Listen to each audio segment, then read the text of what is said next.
제가 대학 2학년 때 처음으로 농활이라는 곳을 갔습니다. 여러분, 농활이라고 들어보셨나요? 농촌 봉사활동이지요.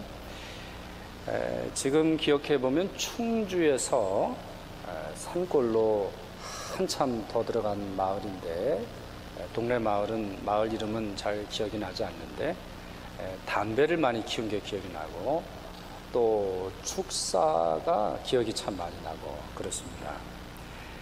저는 여러분들이 여러 번 들어서 아시겠지만 제가 농사를 알겠습니까? 조그만 밭도 제대로 건사를 못하니까. 근데 그때만 해도 농사라고 하는 건 전혀 알지 못하고 가서 열심히 했죠. 근데 너무 열심히 해서 문제가 하나 좀 생긴 일이 있었습니다. 어느 그 동네 마을에 양배추 밭이 있었는데, 그 양배추 밭에 비료를 주는 게 그날 저희에게 맡겨진 임무였어요. 그래서 저와 제 친구들 몇 명이 했는지도 잘 기억이 나지 않고, 하여튼 열심히 이 비료를 줬죠. 근데 문제는 이제 너무 열심히 준 거예요. 비료를 줘도 뿌리 근처에 이렇게 살짝 곱게 비료를 줘야 되는데, 우리는 그냥 산비탈이라 그래서 그냥 왕창 줬죠. 또 더 문제가 생긴 거는 얌전하게 놔야 되는데 이 비료를 뿌렸더니 모르겠어요. 질소 비료를 준 것 같기도 하고 하여튼 그렇습니다만, 오후가 되니까 거기에 구멍이 생겨가지고요. 그게 햇볕을 받으니까 녹아내리면서 구멍을 뚫어버리는 거예요. 그래가지고 이게 농촌 봉사가 아니라 농촌을 완전히 그냥 폭삭 망하게 만드는 거죠. 얼마나 미안하든지 그 다음엔 어떻게 했는지 기억이 나지 않고, 여하튼 그 구멍 숭숭 뚫린 양배추는 기억이 잘 납니다. 비료가 이로운 것이지만 절제하지 않고 주면 식물이 죽죠. 여러분, 알로에라든가 선인장을 키워본 분은 잘 아시겠습니다만, 게으른 분이 잘 키우신다 그러죠. 물이 없으면 생물이 살 수 없지만 어떤 거는 물이 너무 많으면 뿌리가 썩어서 죽습니다. 음식 안 먹고 어떻게 삽니까? 음식이 얼마나 맛있습니까? 음식이 얼마나 도움이 됩니까? 그러나 절제하지 않고 먹는 음식은 독입니다. 과식은 독이죠. 막 맛있게 먹는 것까지는 좋은데, 과식하는 것은 우리가 독을 먹는 것, 독을 마시는 것과 같습니다. 어떤 분이 이런 말을 했는데, 절제는 모든 미덕에 진주고리를 꿰뚫고 흐르는 명주실이다 그랬어요. 제가 오늘 예배 드리기 전에 우리 한국에서 우리 아드님 댁에 지금 방문하러 오신 분이 계시는데 진주 목걸이를 매셨더라고요. 그래서 제가 속으로는 얼마나 감사한지 제가 이제 진주 목걸이 설교를 하는데, 여러분, 아무리 진주가 아름다워도 그거를 명주실에 꿰야 보석이 되지 않습니까? 진주가 아무리 아름다워도 보석이 아무리 좋아도 반지라고 하는 것에 고정이 돼야 되듯이, 우리에게 아무리 좋은 것이 있다 할지라도 절제를 통해서 그것이 쓸모 있느냐 아니면 독이 되느냐, 문제가 되느냐, 이게 결정이 됩니다. 오늘 저는 절제에 대한 말씀을 좀 드리려고 하는데요. 죄악에 대한 절제 이걸 말씀드리려고 하는 게 아니에요. 부정적인 거, 당장 그만둬야 되는 거, 그런 것이 아니라 어떻게 보면 좋아 보이는데 하나님의 복인데 우리 삶에 필요한데 절제가 없어서 문제가 되는 거, 그거 세 가지를 말씀을 드리려고 합니다. 그리고 다음 주에는 이제 두 가지를 더 말씀을 좀 드리려고 하는데요. 베드로 후서를 보시면 우리 경건 생활이 성숙해지는 과정에 절제가 반드시 필요한 것을 알 수 있습니다. 여러분, 말씀 한번 보시겠어요? 베드로 후서 1장 5절에서 7절인데 슬라이드 쇼를 보시죠. 같이 한번 읽어보겠습니다. 시작.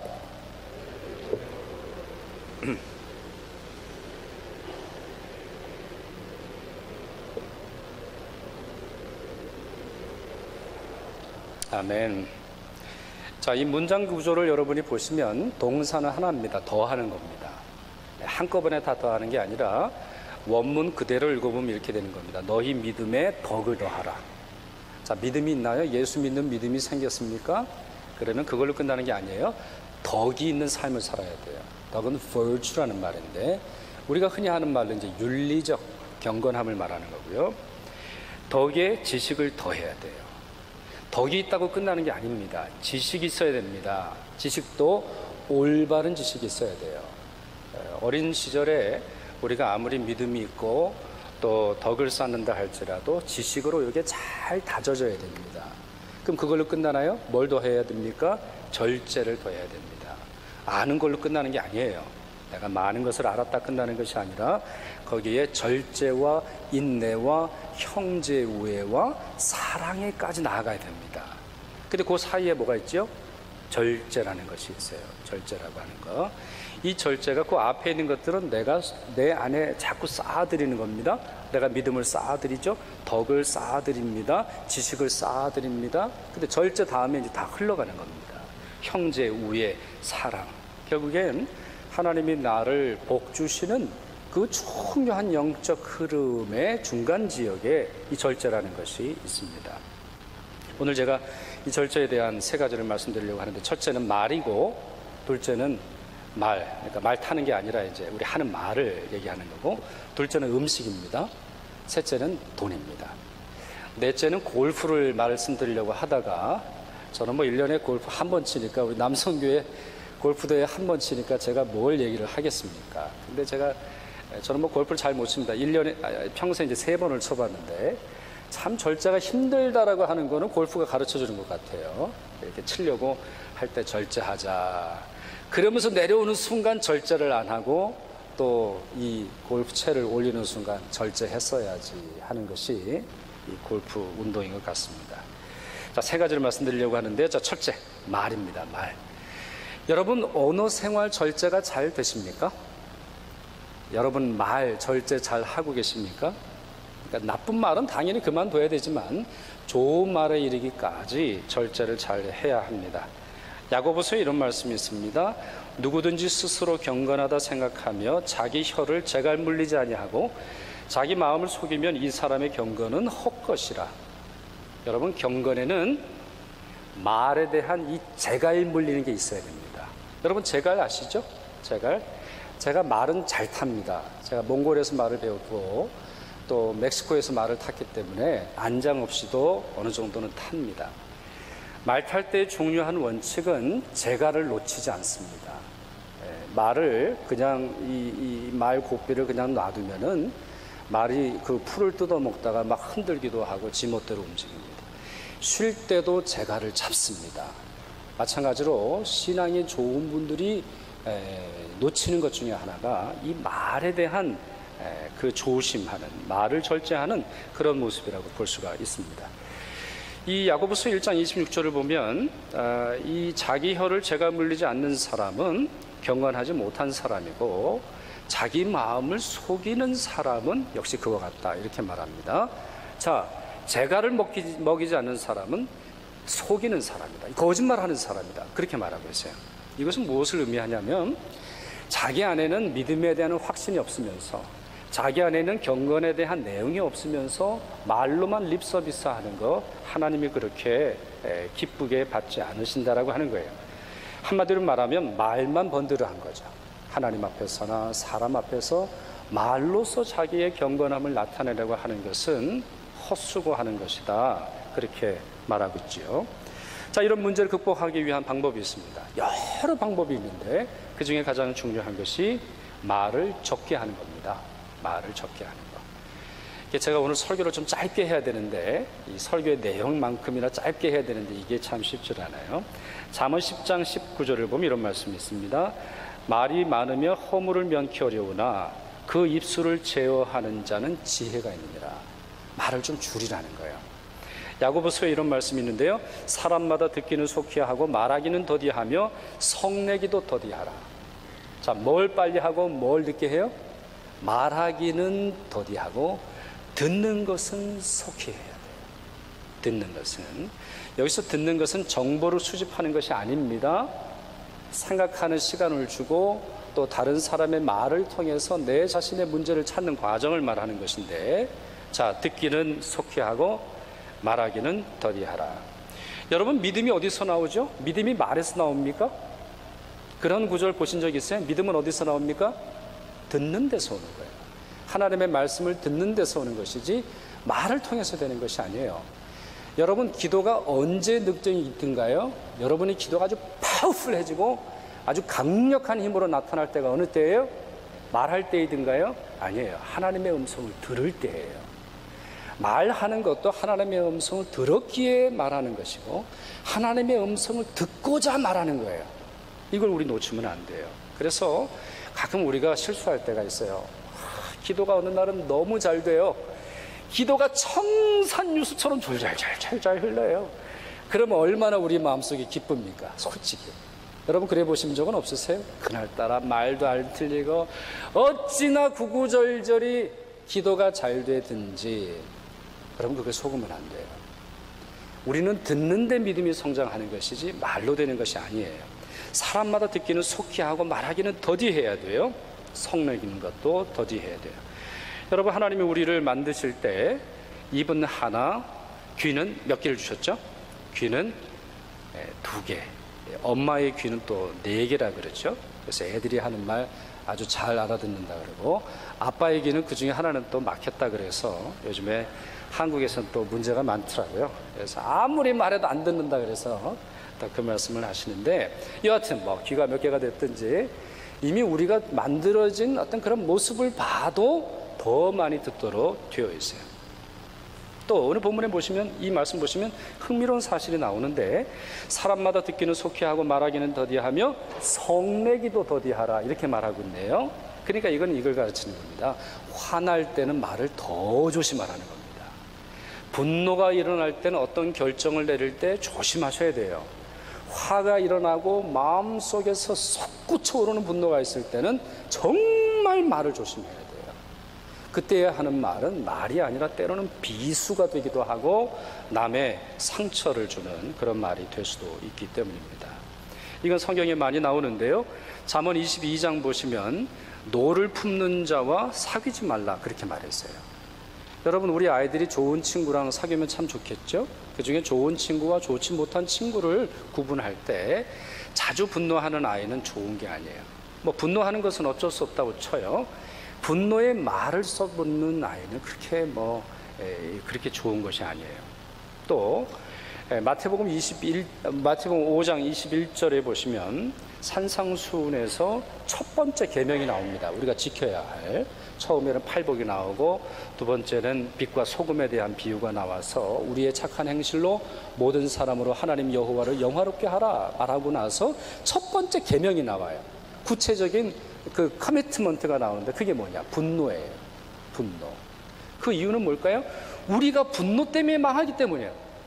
우리가 화 때문에, 우리 안에서 나오는 화, 그것까지는 어쩔 수 없다 할지라도 분노로 인한 말 때문에 우리가 얼마나 많은 문제를 겪는지 그것을 가르쳐 주시기 때문이에요.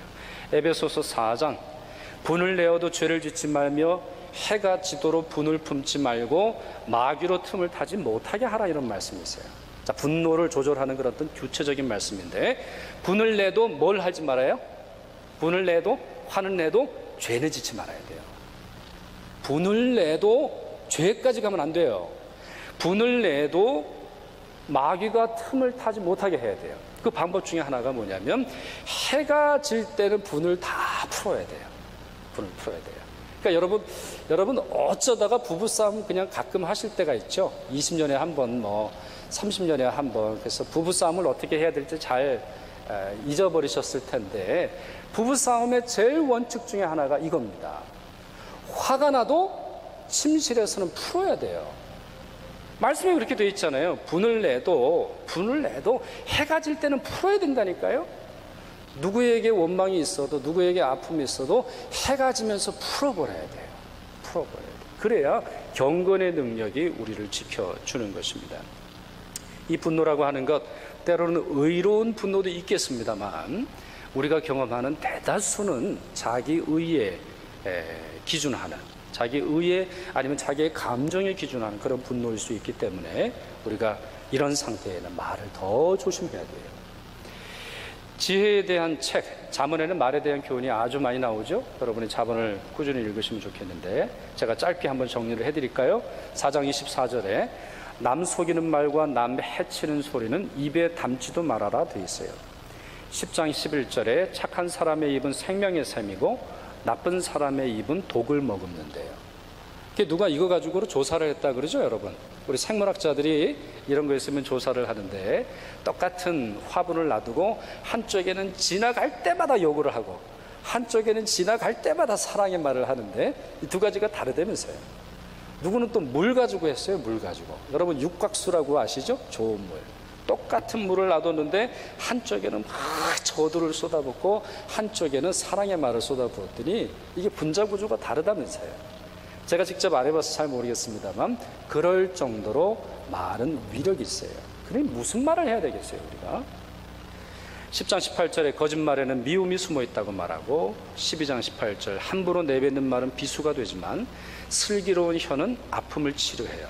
13장 3절 입을 잘못 놀리면 목숨을 잃는다고 했고, 16장 24절 선한 말은 꿀송이 같아서 마음에 달고 뼈에 양약이 돼요. 28절 말쟁이는 친한 벗을 이간시켜요. 17장 20절 거짓말하는 사람은 재앙에 빠져요. 18장 6절 미련한 자의 입은 매를 청해요. 25장 11절 경우에 합당한 말은 은쟁반의 금사과예요. 자, 여러분 뭐가 은쟁반의 금사과예요? 경우에 합당한 말이에요. 상황에 적합한 말이에요. 그 사람의 마음, 그 사람의 아픔, 그 사람의 기쁨에 적합한 말을 하는 것이 얼마나 소중한지 몰라요. 잠언의 일부만 지금 말씀을 드린 거예요. 그러니 지혜로운 사람, 경건한 사람은 말을 절제할 줄 압니다. 그리고 그 절제의 중요한 키는 뭐예요? 상황과 경우예요. 자기가 하고 싶은 말이 아니라 그 상황에 그 말을 해야 하는지를 아는 사람, 그 사람이 경건한 사람이에요. 두 번째, 음식에 대한 절제입니다. 음식. 여러분, 이 음식을 절제하는 중요한 것이 이제 금식입니다. 물과 음식을 절제하는 것이죠. 이 금식이 참 우리에게 도움이 되는데요. 특별히 이 금식할 때에 우리가 뭘 깨닫게 되느냐, 우리가 얼마나 먹을 것에 의존하는지 깨닫습니다. 내가 이거 하나 없다고 이렇게 성격이 안 좋아지는구나, 이거 하나 없다고 이렇게 그냥 삶에 안절부절하는구나, 이걸 우리가 깨닫게 돼요. 그래서 자꾸만 하나님께로 우리가 나아가게 하죠. 음식을 줄여도 하나님께서 인도하시는구나. 뿐만 아니라 음식이 하나님에게서 왔다는 것을 깨달아요. 이 금식은 하게 되면 될수록 우리가 먹는 모든 것, 우리가 마시는 모든 것, 우리가 입는 모든 것, 우리가 살아가는 모든 것이 하나님께로 왔다라고 하는 사실을 알게 되죠. 예수님께서 사역을 시작하시기 전에 40일간 금식 기도하셨습니다. 이 금식이 끝난 후에 사단의 시험을 받는데 첫 번째 시험이 돌을 떡이 되게 하는 거예요. 돌을 떡이 되게 하는 거예요. 예수님은 충분히 그러실 수 있었어요. 그분은 창조주시기 때문에 그거 어려운 일이 아니에요. 또 상황도 걸맞아요. 아니 배고프신데 뭐 그거 만드시는 거 누가 뭐라 그러겠어요. 근데 예수님은 그걸 거절하신단 말이에요. 왜요? 마귀의 하는 말 때문이죠. 그러면서 예수님 뭐라고 말씀하시냐면 하나님의 입에서 나오는 모든 말씀으로 살아야 한다. 여러분 이걸 주의하게 보셔야 돼요. 우리가 땅에서 오는 모든 음식은 다 부정하고 필요 없는 것이 아니라 하나님의 말씀으로 받아들이는 음식이야말로 우리를 살찌우고 우리에게 생명을 준다라고 하는 그러한 말씀입니다. 예수님께서 사마리아 가신 적이 있으셨어요? 거기서 한 여인을 만나서 전도하셨죠. 그가 구원을 받았습니다. 그때 어떤 상황이 있었냐면요, 예수님께서 이 사마리아 성을 통과할 때였는데요, 배가 고프셔서 음식을 구하러 제자들이 마을에 들어가 있을 때였어요. 예수님은 배가 고프셨단 말이에요. 여인이 오니까 물 좀 주십시오 라고 하는 말씀 속에서 이 대화가 이제 시작이 되는데, 이 제자들이 이제 이 모든 일이 끝나고 나서 예수님 여기 음식이 있습니다. 저희가 음식을 구해왔습니다. 그때 예수님 뭐라고 말씀하시면 내가 이미 배부르다. 제자들이 깜짝 놀라죠. 누가 먹을 것을 갖다 주셨나? 그렇게 말하지만 예수님께서는 세상이 알지 못하는 양식으로 내가 배부르다. 여러분 다시 말씀드립니다. 음식이 필요 없다라는 것이 아니라 모든 음식의 근거, 모든 음식을 주시는 분이 하나님이시라는 거예요. 그러니 지금 그 장면 속에서 그곳에서 아직 하나님의 은혜를 알지 못하는 자가 하나님의 말씀으로 변화된 사실로 말미암아 하나님이 기뻐하시니 나 역시 기쁘다. 하나님이 만족하시니 나 역시 만족스럽다, 이런 말씀으로 주시고 계신 것입니다. 다니엘이 금식 자주 했습니다. 여러분 다니엘서를 보시면 그가 크게 2번의 금식을 했는데요. 첫 번째는 아주 학생 때죠. 아주 나이가 어렸을 때 3명의 친구들과 함께 왕이 먹는 음식과 포도주를 거절하죠. 그리고 채소와 물만 마셨어요. 먹는 것을 절제했어요. 왕이 내리는 포도주, 또 왕이 주는 음식, 이 고기는 특권층을 상징합니다. 여러분 예전에도 조선시대 때 보면 그런 이야기 많이 있잖아요. 어떠한 왕을 만족하게 했더니 왕이 뭐 음식을 내려요. 왕이 밭을 내리죠. 왕이 직분을 주기도 하고, 아니면 어떤 경우에 있어서는 이제 어떤 가문의 조상이 되기도 하는 그런 일이 있단 말이에요. 이 다니엘도 역시 마찬가지였는데 그와 같은 순간 속에서도 채소와 물만 먹었어요. 그 이유는 무엇인가요? 채식주의자라서인가요? 아니에요. 이것은 자기 혀나 자기 몸의 기호 때문이 아니라 하나님만이 나를 인도하신다라고 하는 거룩한 선포였어요. 무엇을 먹느냐가 중요한 것이 아니라 내 식탁의 주관자는 하나님이시라는 거예요. 내 먹고 사는 문제는 하나님이 주관하신다라고 하는 거룩한 선포죠. 그것을 나타내는 중요한 방법이 뭐예요? 금식이었다는 거예요. 그가 한 번은 3주간 금식합니다. 좋은 떡을 먹지 않았고 포도주와 또 고기를 입에 대지 않았고 기름을 바르지 않았어요. 이 금식 전후로 다니엘이 아주 위대한 환상을 봅니다. 하나님의 그 역사가 변화되는 위대한 환상을 보면서 그 환상의 의미를 깨달습니다. 그러니 다니엘은 어떻게 보면 금식함으로 공부하는 학문적인 집중력을 기를 수 있었고, 금식하는 것으로 인해서 영적인 능력을 키울 수 있었어요. 음식을 조절함으로 영의 능력을 키우는 것, 이것이 바로 금식의 원리입니다. 그러면 금식할 때 어떻게 해야 하느냐, 몇 가지 말씀을 드릴게요. 여러분 잘 들으시고 여러분 금식하실 때 적용하시면 좋겠어요. 가장 중요한 것, 금식할 때 티내면 안 돼요. 금식할 때 흉한 얼굴을 하면 안 되고, 금식할 때 슬픈 얼굴을 하지 말아야 돼요. 그거는 너무나 당연해요. 여러분 아까 제가 금식의 이유를 말씀드렸죠. 금식은 모든 음식의 주관자가 하나님이시고 내 삶의 주관자가 하나님이시라고 하는 건데, 쩔쩔 굶으면서 죽겠다라고 말하는 것은 이건 금식이 아니에요. 그건 자기 의지요, 자기 만족이란 말이에요. 그러면 안 돼요. 둘째로는 사람들로부터 상을 받으려고 하면 안 돼요. 집사님, 목사님, 일주일 금식 하셨네요. 얼마나 대단하신지 모르겠어요. 그런 얘기 듣지 않도록 노력을 해야 돼요. 물론 때로는 우리가 금식을 통해서 한마음이 돼야 될 때가 있어요. 예를 들어서 목사가 기도원에서 금식하든가, 아니면 우리 가정에서 우리 금식하면서 정말 하나님의 능력을 구해야 될 때가 있죠. 그럴 때는 우리가 함께 금식하고 금식을 선포해야 돼요.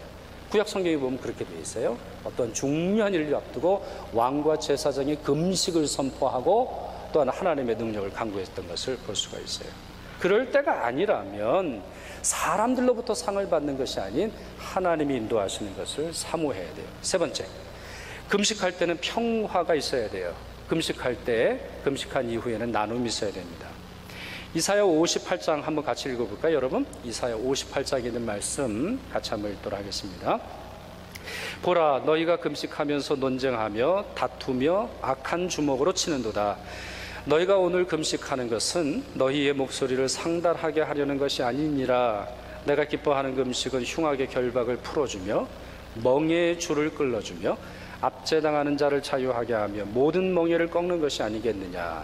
또 줄인 자에게 내 양식을 나누어 주며 유리하는 빈민을 집에 들이며 헐벗은 자를 보면 입히며 또 내 고륙을 피하여 스스로 숨지 아니하는 것이 아니겠느냐. 여러분 여기 보면 이런 말씀이 있죠. 너희들 왜 금식하면서 논쟁하느냐, 금식하면서 왜 다투느냐, 금식하면서 왜 악한 주먹으로 형제를 치느냐. 금식의 목적이 너 때문이지, 이렇게 말하고 있는 거예요. 금식을 하면서 너희의 기도가 하나님께로 상달되려고 라고 말하지만 사실은 금식을 통해서 누군가를 이기려고 하는 것 아니냐.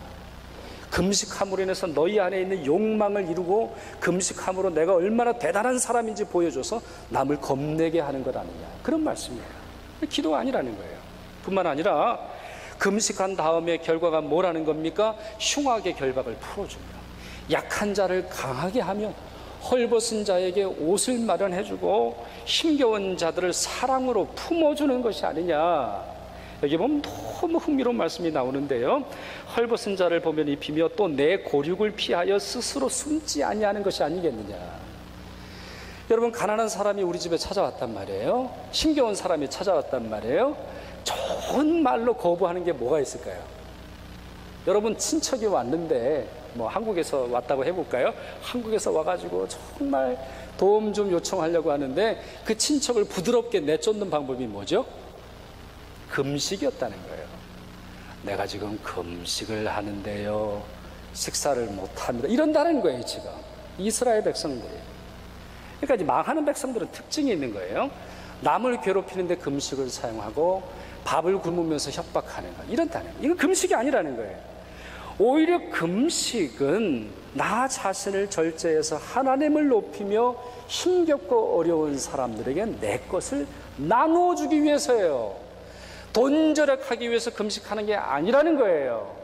나 먹을 것도 부족하지만 내 것을 나눔으로 하나님의 사랑이 나타나도록 할 때, 그게 하나님이 기뻐하시는 금식이라는 거예요. 그러므로 여러분, 금식은 다이어트와 달라요.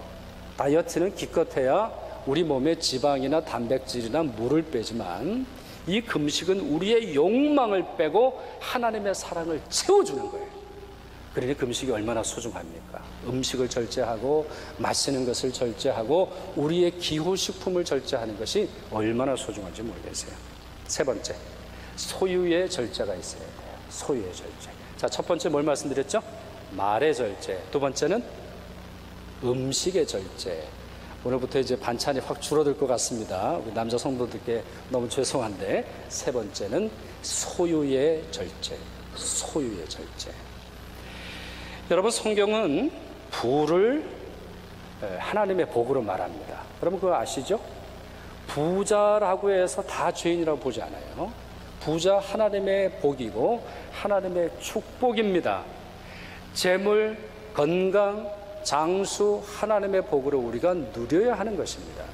분명히 하나님께서 우리에게 주시는 복이에요. 그러나 만약에 부자가 되려 하고 자기 자신의 욕망과 자기 자신의 두려움을 인해서 장수하려고 하고 오직 자기만 아는 그런 삶 속에서 재산을 끌어모으는 것은 죄라 하셨어요.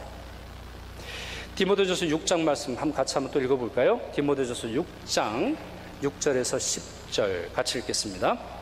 그러나 자족하는 마음이 있으면 경건은 큰 이익이 되느니라. 부하려 하는 자들은 시험과 올무와 여러 가지 어리석고 해로운 욕심에 떨어지나니 곧 사람으로 파멸과 멸망에 빠지게 하는 것이라. 돈을 사랑함이 일만하게 뿌리가 되나니 이것을 탐내는 자들은 미혹을 받아 믿음에서 떠나 근심으로써 자기를 찔렀도다. 여기서 중요한 단어가 뭘까요? 자족하는 마음이에요. 자족하는 마음. 여러분, 부자와 부하려 하는 자는 다릅니다. 제가 뭐라 그랬죠, 여러분? 부자와 부자가 되려고 하는 사람은 다릅니다. 한 번 더 말씀드릴까요? 부자와 부하려 하는 자는 다릅니다. 오늘 이 디모데전서 6장에서는 부하려 하는 자는 시험과 올무와 여러 가지 어리석고 스스로 해대는 것을 뒤집어 쓴다고 했어요. 여러분, 부자는 누굽니까? 부자는 누구예요? 누가 부자예요? 우리 한국 사람들 좋아하죠? 부자 되세요, 그렇게 말해요. 누가 부자예요? 자기의 소유에 만족하는 사람이 부자예요. 부자는 비교하지 않습니다. 부자는 옆 사람이 입은 옷과 내가 입은 옷을 비교하지 않습니다. 부자는 내 아이가 가는 학교와 옆집애가 가는 학교를 비교하지 않습니다. 부자는 항상 고정되어 있는 거예요. 자기의 신념 속에 자기가 가장 소중하게 여기는 것 속에서 만족감이 있는 사람이 부자예요. 그럼 우리 그리스도인의 부자는 누구예요? 여러분, 그리스도인은 어느 정도까지가 부자예요? 아주 심플한 문제인데 하나님으로 만족하는 사람이 부자예요. 경건한 부자가 누가 있습니까? 하나님이 주신 것으로 기뻐하고 자족하면 부자가 되는 거예요. 그러나 부유함을 추구할 때에 그가 가지고 있는 부분은 다 사라지고 마는 거예요. 여러분, 한번 예를 들어보죠. 이게 이제 우리 일상에서 어떻게 되느냐. 여러분 요트를 하나 가지고 있다고 생각을 해보세요. 제 돈 쓰는 건 아니니까 100만 불짜리 요트가 있어요. 여러분 집에. 내가 100만 불짜리 요트를 타고 가는데요. 옆에 저기서 뭐가 하나 와요. 1000만 불짜리 요트가 막 이렇게 와요. 아니, 얘네 엔진 소리도 없네요. 얘는 어떻게 이렇게 물살도 그냥 아주 곱게 가르는 것 같아. 내 거는 억지로 그냥 물살을 헤치면서 가는데, 그걸 보는 순간 내 것이 초라해지면은 그 사람은 부자가 아니에요. 그러나 내가 요트가 있든 돛이 달렸든 모터가 있든 뭐든지 그냥 물 위에 뜨는 것으로 만족하는 그 사람은 부자예요. 부하려 할 때, 부가 내 마음의 추구가 될 때, 부유하는 것이 내 경건의 목표가 될 때에, 부유해서 남보다 더 잘 산다라고, 더 많은 복을 누렸다라고 스스로 만족감을 가지려고 할 때 그 사람은 파멸로 간다는 거예요. 여러분, 아까도 누누이 말씀을 드렸지만 부자를 성경이 비난하잖아요. 예수님께서 부자를 막말하지 않으셨어요. 예수님께서도 부자 만나셔서 그가 내는 헌금과 그가 내는 헌신을 기쁘게 받으셨어요. 그러나 부유하려고 하는 자, 오직 부유함만이 인생의 목표인 자는 심각하게 비난하셨어요. 오늘 말씀도 마찬가지지 아닙니까? 어리석은 부자가 나오는데요. 그가 어리석은 부자는 뭔가를 거둬들이지 못해서가 아니에요. 그가 한 일이라고는 논밭에 쏟아져 들어오는 잉여물, 논밭에서 쏟아져 들어오는 재산을 관리하느라 오직 자신, 더 큰 집을 지어놓고 뭐라고 말해요? 내 영혼아. 자기가 자기한테 얘기하죠. 내 영혼아, 네가 얼마나 행복하느냐.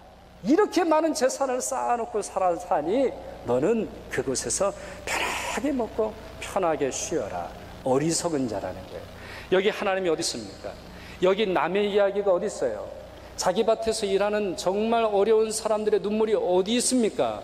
자기는 충분히 거두어서 자손 대대로 재산을 물려주겠지만 그 재산을 뒷받침하는 수많은 아픈 사람들의 고통이 어디 있냐고요. 이런 사람, 예수님이 뭐라 그러세요? 어리석은 자다. 그런 어리석은 사람이에요. 많은 재산을 끌어모으는 것은 잘했지만, 열심히 노동했고 정말 힘에 닿게 일했지만 노동에 대한 절제도 없었을 뿐만 아니라 가지고 있는 것에 대한 절제도 없었어요. 여러분, 요즘 시대에서 내 재산 내가 사용하는 거 아무 문제가 안 됩니다. 내가 벌어들인 거 내가 사용한다고 해서 누가 뭐라는 것은 없어요. 그러나 하나님의 백성은 좀 달라야 돼요. 더 많이 벌기 위해서 더 좋은 직장으로 옮기는 건 누가 뭐라 하겠어요. 오히려 축복받은 일일지는 몰라요. 그러나 그 일로 인해서 하나님이 사라진다면, 그 일로 인해서 하나님을 만나는 시간이 줄어든다면 그것은 좋은 직장이 아니에요. 더 좋은 것, 더 비싼 것, 더 고급스러운 것을 사기 위해서 부부가 함께 일하면서 여러 가지 많은 일하는 것, 그건 누가 뭐라 하겠어요. 중산층이기에 어쩔 수 없이 삶에서 경험하는, 우리가 노력해야 되는 그런 일이겠죠.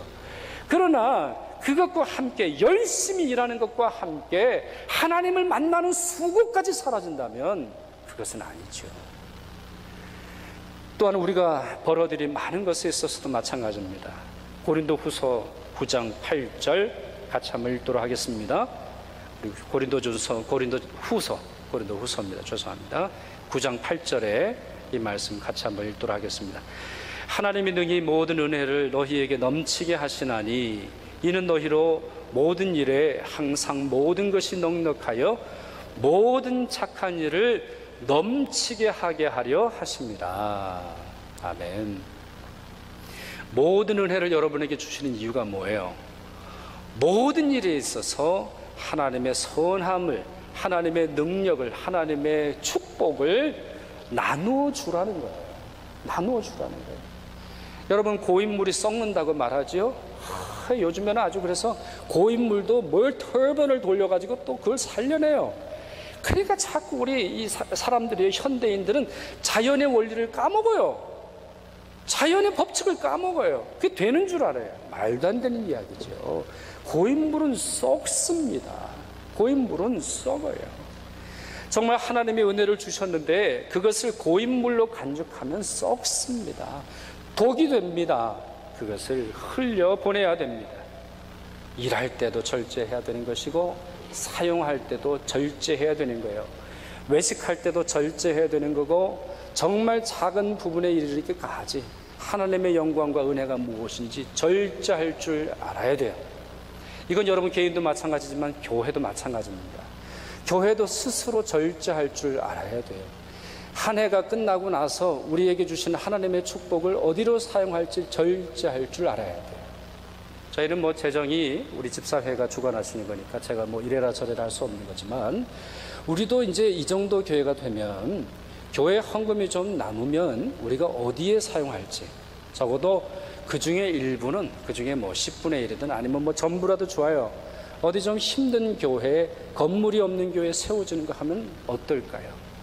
우리에게 주시는 하나님의 축복이 있고, 우리에게 주시는 정말 수십만 불의 복이 있다면 그것에 감사하고, 내년엔 더 적게 쓰면서 더 절약하면서, 우리가 하나님 많이 주셨으니까 내년에 더 예산 세우자, 더 해보자, 더 좋은 기계, 더 좋은 거 채우자, 이러지 말고, 우리는 하나님이 축복하셨으니까 그것으로 감사하고, 정말 그것도 없는, 그거에 절박한 그런 것으로 우리의 것을 좀 나눠주면 어떨까요? 우리의 절제로 인해서 누가 행복해지면 좀 어떨까요? 우리가 먹는 거 어떻게 과감하게 그러면 좀 어떨까요? 우리가 점심 그 주에는 먹지 않고 우리가 함께 금식하고 그 주에는 금식하면서 하나님의 은혜가 다른 곳으로 흘러나가도록 우리가 살아보자. 그러면 어떨까요? 그러면 얼마나 하나님이 기뻐하실까요? 우리가 그저 남는 것으로만 하지 않고 스스로를 절제하고 스스로를 자제해서 하는 일, 하나님이 기뻐하시는 줄 믿습니다. 그런 점에서 여러분 자신에게 있어서나, 여러분 구역에 있어서나, 또 여러분 우리 교회에 있어서 그와 같은 절제를 통해서 하나님의 은혜가 나타날 수 있도록 우리가 살아갈 수 있기를 바랍니다. 기도하겠습니다. 하나님, 절제가 필요함을 알게 되었습니다. 절제하며 살게 하여 주옵소서. 말에 있어서 절제하게 하시고, 먹는 것에 있어서, 입는 것에 있어서, 마시는 것에 있어서 절제하게 하시고, 또한 저희들이 사용하는 물질에 있어서 절제해서 우리의 삶의 근원이 하나님임을 선포하며, 또한 그대로 살아가며 많은 사람들에게 알릴 수 있도록 도와주옵소서. 예수 그리스도 이름으로 기도하옵나이다. 아멘.